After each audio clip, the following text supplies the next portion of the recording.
من دے بیعت رسولی تاں پانی کیوں بند کر دے او پر ثابت دین تینا دا باؤ جڑے سر قربانی کر دے او علم پڑھیا علم پڑھیا تے ادب نہ سکھیا کی لینا علم نو پڑھ کے چلے کٹے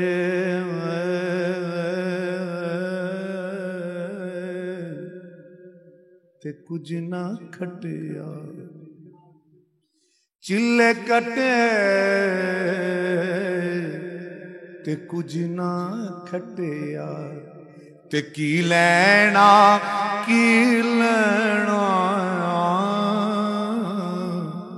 چلیاں کر کے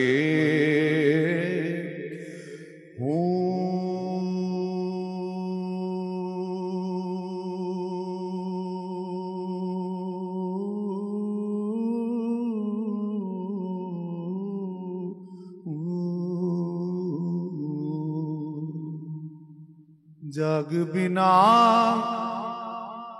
دودھ جم دے نا باہو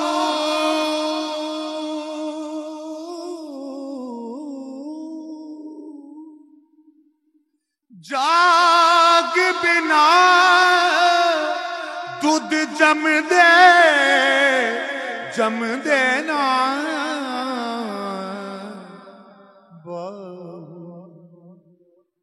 جاگ بنا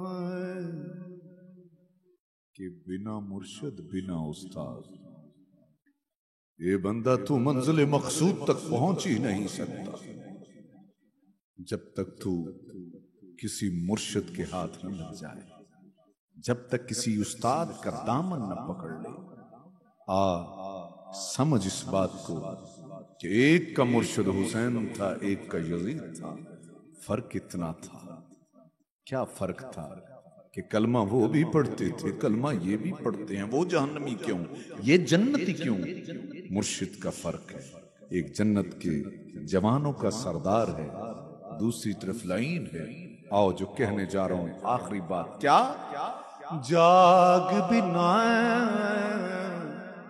رجی چاہتا ہے کہ آخری لفظ میں اٹھ کے کہوں دودھ جم دے نہ باہو جاگ بنا دودھ جم دے نہ باہو جاگ بنا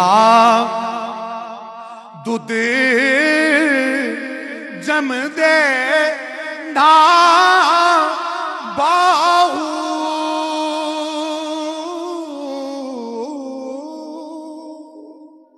جاگ بنا دودھ جم دے نا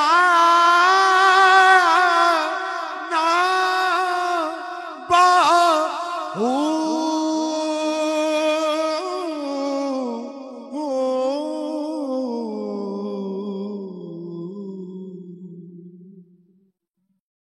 توڑے لال ہومن کڑے کڑ کے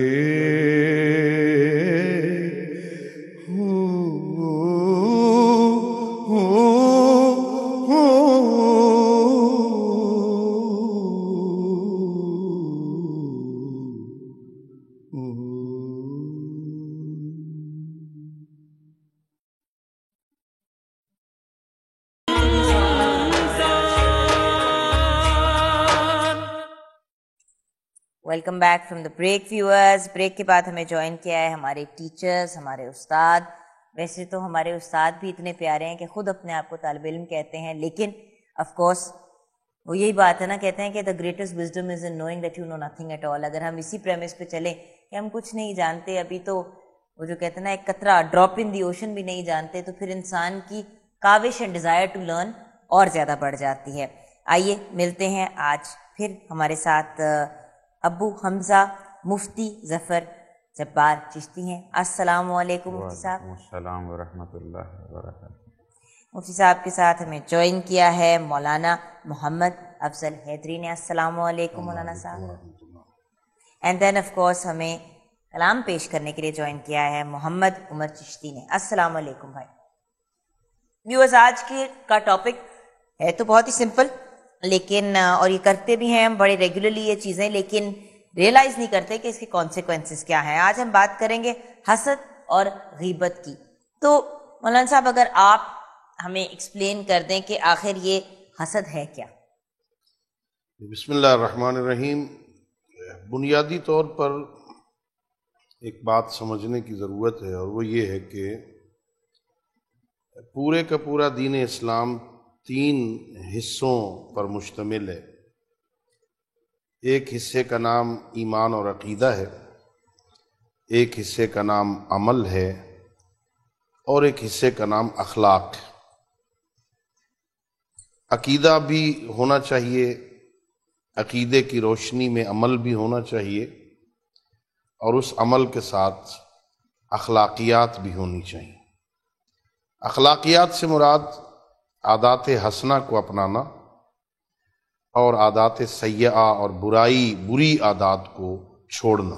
صحیح.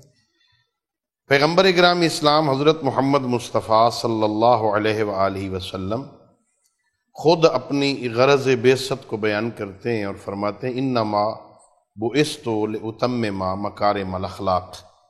اللہ رب العزت نے مجھے مکارم اخلاق، اچھے اخلاق کو پایہ تکمیل تک پہنچانے کے لیے مبعوث فرمایا. سید الانبیاء نے جہاں عقیدے بیان فرمائے، عقیدے بتائے، عقیدے سمجھائے، اعمال بتائے اچھے اعمال کرنے کے، وہاں بہترین اخلاق بھی پیغمبر اکرام اسلام نے پیش کیا. اور اتنا عظیم اخلاق پیش کیا کہ اللہ رب العزت نے قرآن میں سید الانبیاء کے بارے میں فرمایا انکا لعلی خلق عظیم. عام بندے نے نہیں کہا، اللہ رب العزت نے کہا کہ آپ عظیم اخلاق کی منزلوں پہ فائز ہیں، بہت بااخلاق. وہ جو اخلاقیات کی ایک لمبی فہرست ہے نا، ان میں اس کی بنیادی تعریف یہی جو میں نے عرض کی، نیکیاں اپنانا، اچھی عادات کو اپنانا، بری عادات کو ترک کرنے کا نام اخلاق. یہ دونوں ضدیں ہیں ایک دوسرے کی، نیکی اور برائی ضد ہے. تعرف الاشیاء بازدادہا، چیزیں اپنی ضد سے پہچانی جاتی ہیں. نیکیاں کرنی چاہیے، اچھی چیزیں بجا لانی چاہیے، بری چیزیں ترک کرنی چاہیے. وہ جو برائیاں ہیں ان کی بھی ایک لمبی فہرست ہے. آج جس برائی کا انتخاب ہوا ہے مثلا وہ ہے حسد ہے یا غیبت ہے. حسد مقدمہ ہے غیبت کا. حسد وہ برائی ہے جو انسان کی ساری نیکیوں کو کھا جاتی. حسد کرنے والا اصل میں کرتا کیا ہے؟ اللہ نے کسی کو کوئی نعمت عطا کی ہے، یہ اپنے طور پر اپنے ہی اندر جل رہا ہوتا ہے کہ یہ اسے کیوں ملی ہے. حالانکہ اسلام نے ہمیں اس سے بہتر درس دیا ہے کہ یہ کہنا کہ اسے کیوں ملی ہے، اس سے تو تیرا اپنا نقصان ہوگا. یوں کہنا کہ اللہ نے اسے دی ہے تو اللہ مجھے بھی دے، اللہ نے اسے دی ہے اللہ مجھے بھی دے سکتا ہے، میں بھی کوشش کروں مجھے بھی وہ مل سکتی ہے. یہ کہنا اسے کیوں ملی ہے، یہ حسد ہے. اور اس سے تجھے ملنا کچھ نہیں ہے، ملنے والا کچھ نہیں تجھے، لیکن اس سے اپنا نقصان کرے گا. اور اس کا نتیجہ یہ ہوگا کہ یہ حسد، روایتوں میں یہ حسد نیکیوں کو اس طرح کھا جاتا ہے جیسے آگ لکڑی کو کھا جاتی. آگ جلائیں، لکڑی جل کے خاکستر ہو جاتی ہے. یہ حسد بندے کی نیکیوں کو برباد کر دیتا ہے. یہ حسد مقدمہ بنتا ہے، بندہ اندر ہی اندر پریشان ہوتا ہے، اور اس کی وجہ سے پھر اگلے مرحلے میں جا کے کسی کی برائیوں کو بیان کرنا شروع کر دیتا ہے. اس وجہ سے ہمیں شریعت مقدسہ اسلامیہ نے منع فرمایا کہ حسد نہیں کرنا، بلکہ یہ خواہش کرنی ہے کہ اللہ نے اسے یہ عطا کیا ہے تو مجھے بھی عطا فرمائے۔ کیا خوبصورت بات کی آپ نے مولانا صاحب۔ میں بہت سے سوالات اور بہت سی باتیں آ رہی ہیں دل میں، لیکن آف کورس پہلے ہم ایک دفعہ ڈیفینیشنز کو کلیئر کر لیں، کیونکہ بات تو یہ ہے نا کہ یہ تو ہیومن نیچر ہے۔ بچہ چھوٹا سا ہوتا ہے تو وہ دوسرے بچے کے ہاتھ میں کوئی چیز دیکھتا ہے تو اس کا دل چاہتا ہے وہ اس کو جا کے پکڑ لے یا جھپٹ لے۔ تو چھوٹی عمر میں تو چلو بچہ جا کے پکڑ بھی لیتا ہے، ماں باپ سمجھاتے رہتے کہ بیٹے ایسے نہیں، لیکن دل میں اس کی پھر بھی چاہت رہتی ہے۔ پھر جب وہ بڑا ہو جاتا ہے تو اس کو پتا ہے کہ اب میں نے جھپٹنا نہیں ہے، لیکن وہ دل میں جو ہے وہ جو کہتے ہیں نا سڑنا یا کوڑنا شروع کر دیتا ہے، اور اپنے گریبان میں نہیں جھانک کے دیکھتا، اپنے گھر میں نہیں دیکھتا کہ کتنی نیکیاں ہیں، وہ جو 1-1.5 چیز نہیں ہوتی وہ اس پہ کمپلین کرتا ہے۔ جی مفتی صاحب، اب آ جاتے ہیں غیبت کی طرف۔ چلو جی، حسد کر لیا بندے نے، بہت انسان جیلس ہو گیا، سڑ گیا، دل میں کمپلینز بھی کی کہ رب تعالیٰ کیوں، اس کو کیوں، مجھے کیوں نہیں۔ بسم اللہ الرحمن الرحیم۔ میں حضرت کی بات کو تھوڑا سا آگے لے کے چلوں گا، پھر میں آپ کے سوال کی کہ حاسد جو ہے نا، سب سے پہلے یہ اللہ کی تقسیم جو مالک نے تقسیم کی ہے نا، اس کے خلاف جاتا ہے، اوکے، اور اس عمل سے اللہ ناراض ہو جاتا ہے۔ صحیح۔ اور اللہ نے قرآن میں پھر بتایا ہے وَمِن شَرِّ حَاسِدٍ اِذَا حَسَدَ، یہ حاسد کی شر سے بچنے کا ہمیں سبق دیا گیا۔ کیا بات ہے۔ اب میں آپ کے سوال کی طرف آتا ہوں۔ غیبت یہ ایک کبائر گناہوں میں سے ایک کبیرہ گناہ ہے، غیبت، جسے ہم معاشرے میں بالکل لائٹلی لیتے ہیں کہ یہ کوئی گناہ نہیں ہے، حالانکہ یہ غیبت گھروں کو برباد کر رہی ہے، معاشرے کو برباد کر رہی ہے۔ میں یہاں یہ بھی عرض کروں کہ غیبت شراب سے بھی بری چیز ہے، یہ غیبت زنا سے بھی بری چیز ہے۔ نبی اکرم صلی اللہ علیہ وسلم ارشاد فرمایا الغیبۃ اشد من الزنا، کہ غیبت جو ہے یہ زنا سے بھی بری ہے، لیکن ہم اس پہ اس کو سمجھتے ہی نہیں کہ یہ گناہ ہے۔ جائے نماز پہ نماز پڑھ کے دعا کر کے اپنی روح کو پاک صاف کر کے اٹھتے ہی فون اٹھایا اور کسی سہیلی سے، اور یہ جیسے کہ میں بھی بریک میں جب شروع کرنے سے پہلے آپ سے کہہ رہی تھی مفتی صاحب کہ خواتین غیبت، تو آپ نے مجھے کریکٹ کیا کہ خواتین صرف غیبت تو نہیں کرتی، مرد بھی کرتے ہیں، ان کا طریقہ فرق ہے، لیکن غیبت تو ہر کوئی کرتا ہے، جس کو ہم گوسپ کہتے ہیں۔ ہمارے چوراہوں میں کھڑے ہو کر کے غیبت ایک مشغلہ بن گیا ہے، اور ہر بندہ اس برائی میں سر سے لے کے پاؤں تک غرق ہو چکا ہے۔ صحیح کہہ رہے ہیں، بالکل صحیح کہہ رہے ہیں سر۔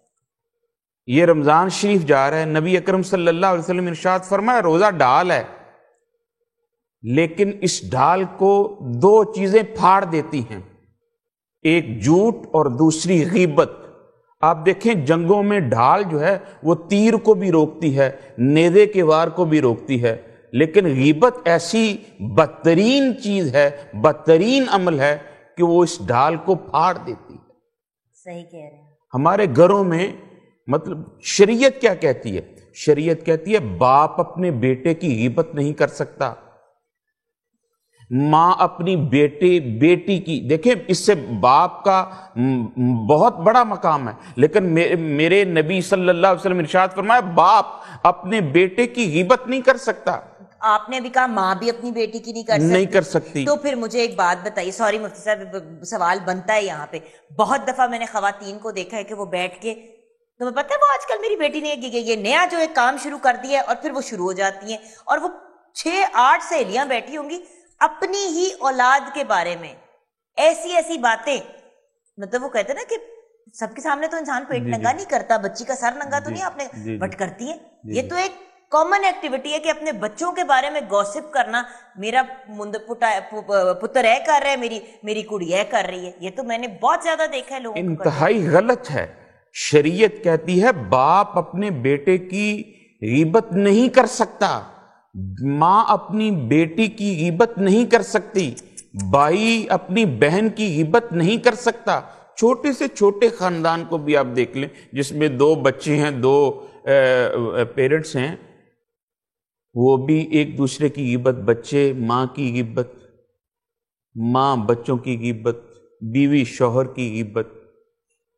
اور اس نے گھروں کو تباہ کر دیا ہے, گھروں کے ماحول کو اتنا ڈسٹرب کر دیا ہے کہ وہ باتیں, وہ چیزیں جو تمہاری دوسروں پہ عیاں نہیں ہیں, وہ خود تم کر کے اپنی اولاد اور اپنے ماحول کو تباہ و برباد کر رہے ہو.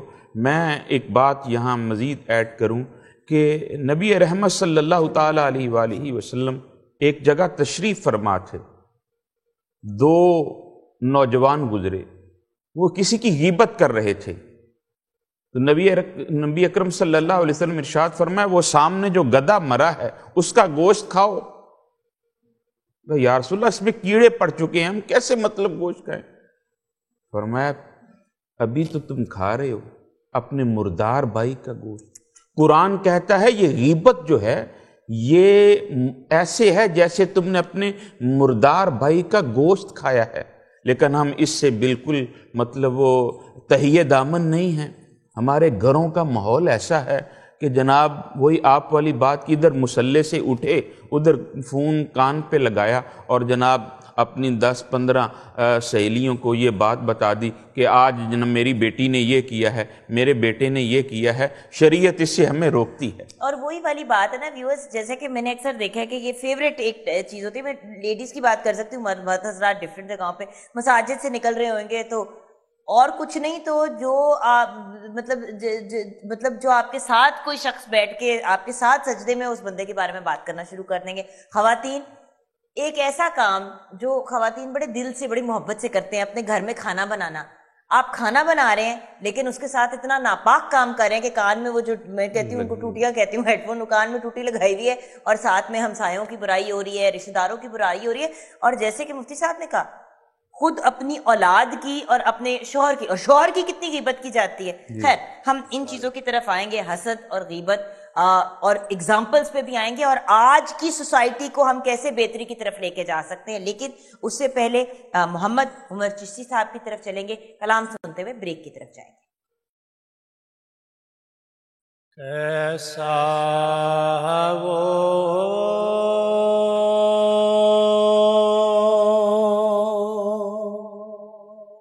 سما ہوگا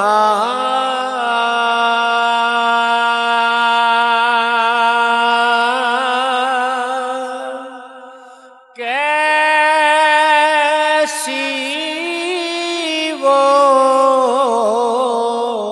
گھڑی ہوگی جب پہلی نظر ان کے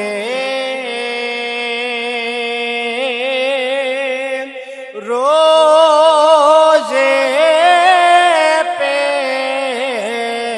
پڑی ہوگی, جب پہلی نظر ان کے روزے پہ پڑی ہوگی. کیا جا کے وہاں کو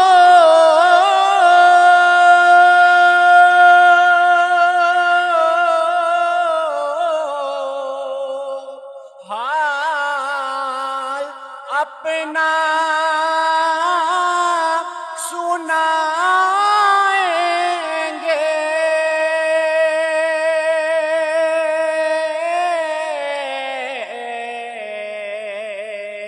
سرکار قدر ہوگا